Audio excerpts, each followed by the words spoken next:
अभी महाराज जी तरसते हैं यहाँ कथा सुनने के लिए, वेद पुराण सुनने के लिए। आप लोगों ने तो कई बार कथा सुनी होगी कि जब परीक्षित जी को कथा सुनाने लगे, कौन परीक्षित जी कौन कथा सुनाया है? आप लोग महाराज 4 बार कथा 5 बार तो मंदिर में सुने हैं। परीक्षित जी को कथा कौन सुनाया है? सुखदेव जी ने। सुखदेव जी किनके पुत्र हैं? व्यास जी के पुत्र हैं। तो सुखदेव परीक्षित जी को श्राप लगा था कि एक बार परीक्षित जी कलयुग को स्थान दे दिए, सोने के स्थान, और वो जो पाप रूपी है, और जरासंध का मुकुट पहन के परीक्षित जी एक दिन जंगल की तरफ पहुंच गए। और जरासंध तो महापापी था, इसलिए पाप रूपी मुकुट पहन लिए आज परीक्षित, तो उनके सर में कलयुग सवार हो गया और जंगल में पहुंचे। परीक्षित जी प्यास के मारे तड़प रहे थे। एक आश्रम देखे, आश्रम के अंदर गए, वहां समीक ऋषि समाधि में बैठे थे। परीक्षित के सर में काल बैठने के कारण कलयुग समझ में नहीं आया कि मैं ब्राह्मण का अपमान कर रहा हूं। अंदर से बोले कि मैं इसकी आश्रम में आया हूं, देखो ढोगी बाबा को समाधि में बैठा है। एक मरा हुआ सर्प उठा के समीक ऋषि के गले में डाल दिए। अब परीक्षित तो चले आए, लेकिन समीक ऋषि का पुत्र श्रृंगी ऋषि हैं। श्रृंगी ऋषि को जब पता चला मेरे पुत्र के पिताजी के गले में आज परीक्षित जो सम्राट है मरा हुआ सर्प डाल दिया है, तब श्रृंगी ऋषि वही नदी का जल उठा करके श्राप दे दिए। इति लंघत मर्यादा, तुमने मर्यादा का उल्लंघन किया है परीक्षित, इसलिए श्राप देता हूँ। सप्त के तक्षके हनि, 7 दिन के अंदर तुझे वही सर्प तक्षक नाग डस लेगा। इति लंघत मर्यादा, तूने मर्यादा का उल्लंघन किया है। तेरे राज्य में समाज में ब्राह्मण संत की पूजा हुई है, लेकिन आज तूने एक संत का अपमान किया है। जब परीक्षित घर में गए, मुकुट को उतारे तो बुद्धि जागृत हुई, अरे मैं तो बहुत बड़ा पाप किया, इतने में क्या करना चाहिए? इतने में आकर के समीक ऋषि के दूत बता भी दिए कि आपको श्राप मिल गया है, 7 दिन में आपकी मृत्यु हो जाएगी, नाग डस लेगा। परीक्षित जी आज गंगा नदी के किनारे आ गए, अपने पुत्र जन्मेजय को राज दे करके। सभी ऋषिगण आए, सभी आकर के जब सुने कि सम्राट को श्राप हुआ है, लगा है, अपना अपना उपाय बताने लगे। कोई भी बात परीक्षित जी के दिमाग में नहीं बैठती, क्योंकि परीक्षित को भी गर्भ में नारायण के जन्म हुए हैं। परीक्षित किसके लड़के हैं? उत्तरा के लड़के हैं, अर्जुन के पौत्र नाती हैं।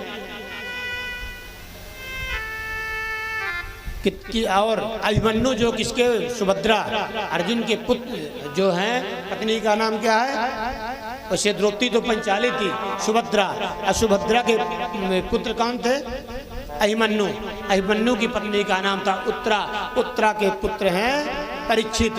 और जब परीक्षित गर्भ में थे उत्तरा के, तो सभी कौरवों का जब विनाश हो गया, अश्वत्थामा आज दुर्योधन को खुश करने के लिए गए और पांडव के 5 पुत्रों को ले आए सर काट करके। आज जब पता चला अर्जुन को, अर्जुन गए और अश्वत्थामा का जो मणि थी वो निकाल लिए, धक्का मार के भगा दिए। आज ब्रह्मास्त्र चला दिया कि इनके परिवार में तो कोई बचा नहीं, कुल में एक जो है उत्तरा के गर्भ में एक बालक पल रहा है, इनका वंश नष्ट कर दूंगा, कोई जल देने वाला नहीं बचेगा। आज अश्वत्थामा ब्रह्मास्त्र चलाया और उत्तरा कन्हैया के चरणों में पाही नाथ के पाए उसे दौड़ते दौड़ते आई, हे कन्हैया मेरी ऊपर कृपा करिए, मैं नष्ट हो जाऊं, मैं जल जाऊं, ये ब्रह्मास्त्र से चलेगा, लेकिन मेरे घर में जो बालक है इसकी रक्षा करो। उस समय बोलते हैं कि कन्हैया अंगुष्ठ प्रमाण रूप धारण करके उत्तरा के गर्भ में प्रवेश किए। धन्य है भारत की नारी, जिसके गर्भ में जो है नारायण साक्षात जो है अंगुष्ठ प्रमाण प्रवेश हो गए और उस ब्रह्म अस्त्र के जो है तेज को नष्ट कर दिए, आज परीक्षित की रक्षा किए। उसी प्रकार सुखदेव जी महाराज भी हैं कि आज बटिका के गर्भ में 16 वर्षों तक रहे और बटिका का पेट बढ़ रहा है। अब जब 16 वर्ष किसी घर में कोई जीव रहेगा क्या होगा, उसको तकलीफ हो रही है। लेकिन जब बटिका बैठती है, सोती है, तो उसके गर्भ से ओम ओम की आवाज़ सुनाई देती है। बटिका एक दिन अपने पति व्यास जी से बोलती है कि महाराज, मेरे गर्भ से पता नहीं ओम ओम की आवाज़ सुनाई देती है। व्यास जी ध्यान लगा के देखे, ये तो साक्षात नारायण के अंश रूपा सुखदेव जी हैं। आज व्यास जी अपने आत्मशक्ति से गर्भ में पल रहे सुखदेव जी से बात किए, बेटा तुम बाहर आ जाओ, क्यों अपने माँ को तकलीफ दे रहे हो, 16 वर्ष हो गए।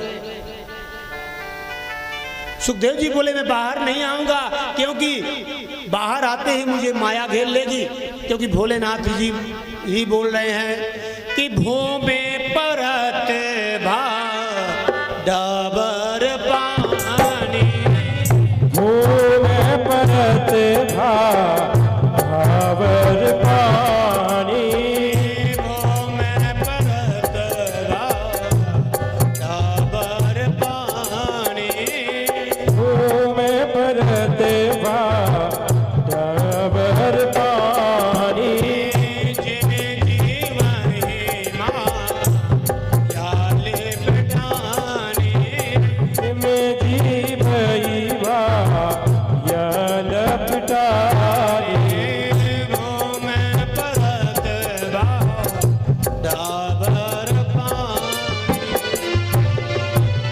बोले सतगुरुदेव महाराज की जय हो। कहते हैं भूमि परतवा डाबर पानी। जब आकाश से बारिश होती है ना, तो इतना शुद्ध जल रहता है जैसे हजारों फिल्टर के समान, लेकिन जमीन में गिरते ही वो एकदम न पीने के योग्य कोई योग नहीं रह जाता। उसी प्रकार जब गर्भ से बालक आता है तो एकदम शुद्ध रहता है, सात्विक रहता है, लेकिन जैसे ही प्रकट हुआ कौन मेरी माता, मेरा बच्चा, मेरा पत्नी, भाई, मेरा बंधु, एक गृहस्थ में मेरा धन, मेरा घर, मेरा द्वार इसमें लग गया तो गंदगी से लपेट गया। जिस प्रकार जल में जो है मिट्टी मिलने से डाबर हो गया, उसी प्रकार संसारिक माया उसको गंदा कर दिया। इसलिए सुखदेव जी बोले महाराज हम बाहर नहीं आएंगे। तब बोले कि माँ को तकलीफ हो रही है, बाहर आ जाओ। प्रार्थना की माँ भी बोले अगर नारायण साक्षात आकर के बोल दे कि तुम्हारी माया मुझको नहीं प्रेरित करेगी, तब मैं गर्भ से बाहर आऊंगा।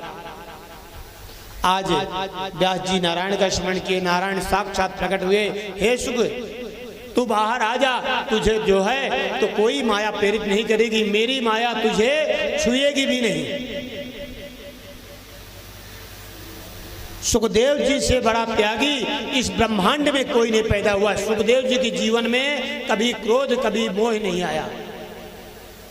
बोलते सुखदेव जी जैसे प्रकट गर्भ से बाहर आए, जब नारायण की आज्ञा हो गई तो लिखा है यम प्रवजंतमनुपेत मनुपेत कित्तम द्वैपायनो विरह का तराजुआवा पुत्रेति तन्मयतया तरभो विनिन्दुस् तम सर्वभूति हृदयं मुनिमानतोऽस्मि। यम प्रवजंत मनुपेत मपेत कित्तम, जैसे ही सुखदेव जी महाराज गर्भ से बाहर आए, मपेत कित्तम तो जंगल की तरफ चल दिए, मपेत कित्तम निकल गए जंगल की तरफ।